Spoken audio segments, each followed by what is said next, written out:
Hello, thank you for joining me. It's the first time I've been out of the house for a week, so it's lovely to be out in the fresh air. And I'm ambling along one of my little green lanes, which is turning russet and yellow and rustling. And the path is covered with acorns galore. So lovely to get some fresh air. But I wanted to talk to you about how we present ourselves. And it's something I've touched on before. We don't present ourselves as the same person if we are in a work situation, a meeting situation, compared with having a meal out or down at the pub with friends. We're basically the same, but we just watch what we say, as my mum would have said.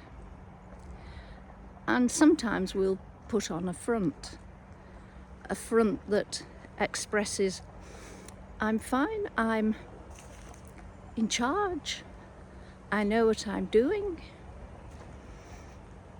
I'm cool, calm and collected. And very often if we do that, it actually does persuade ourselves that that is how we are. So that's a good one that I use with regular monotony. But sometimes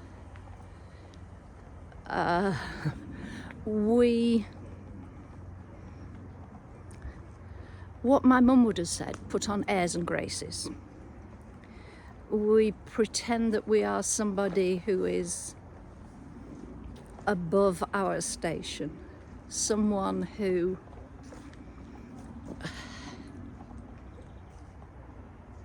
I don't know how to describe it, someone who maybe we'd like to be or not. Usually not for me. And I have known people do this in the Air Force. And some of them would, the wives I'm talking about here, they would be putting on their airs and graces and speaking in a right proper voice. But then occasionally they would drop an H or something and it sort of gave them away. But I had two lovely aunts and they were very good at putting on airs and graces in their own different ways. So this is being said with great love and affection. And my dad was the middle child of three, so I don't think he stood much of a chance with an older and a younger sister. I remember him saying that my elder aunt was told to take him out for the day and not come back until tea time. So that's what they did. When they came back, lo and behold, the other sister had arrived. My dad said, I had no idea where she'd come from. I didn't know whether she'd just been dropped off by the postie or what. So yes, things are rather different these days.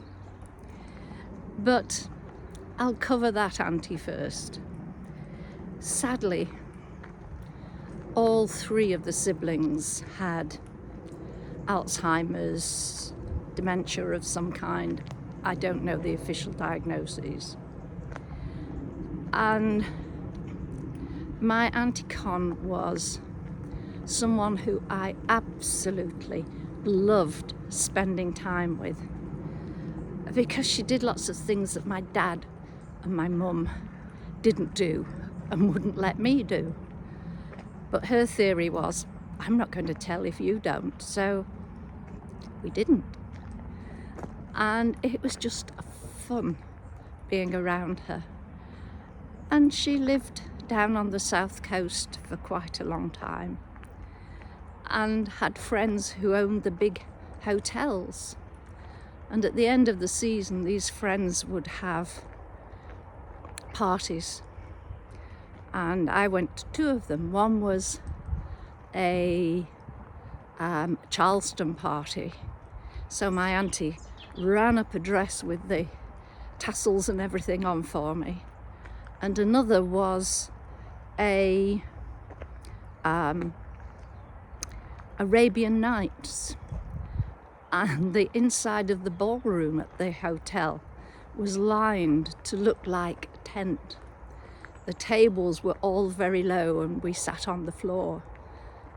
And all I'll say is that the food was quite authentic, so it was interesting to a palate which was only used to very plain northern fare. But sadly, when my auntie had to go into residential care, she couldn't settle. But then they found her one day sitting near the door, welcoming everybody that came in, saying, "Welcome to my hotel." And that was fine. She was happy as Larry then. Everybody got used to her, would always have a chat with her. She did no harm. She was happy. Job was a good one. But my other little auntie, who was always, shall we say, very well corseted, definitely very much pulled up to the whole of her, I presume about 5'1" in height. And I hadn't heard a lady coming up behind me. Hello. I tried to get her before she comes. Sorry, I'll just pause. It was a lady with a dog called Elsie that I've met on this walk before, and now I've forgotten what I was saying. Oh, Auntie, who was definitely felt she was above her station, got a new suite and kept the plastic covering on it for ages because she didn't want anybody with dirty clothes sitting on it. And my father and my auntie were in business together as wholesale stationers, selling toys, cards, etc., to the small local shops that used to be a lot of in those days. But when my auntie developed her version of dementia, she glorified this business and would say to anybody that would listen in very, very couth tones, "Well, do you know W.H. Smith, who I think they're still going, but there used to be rather a large group of stationers. They used to rely on us. They said they could not manage without us."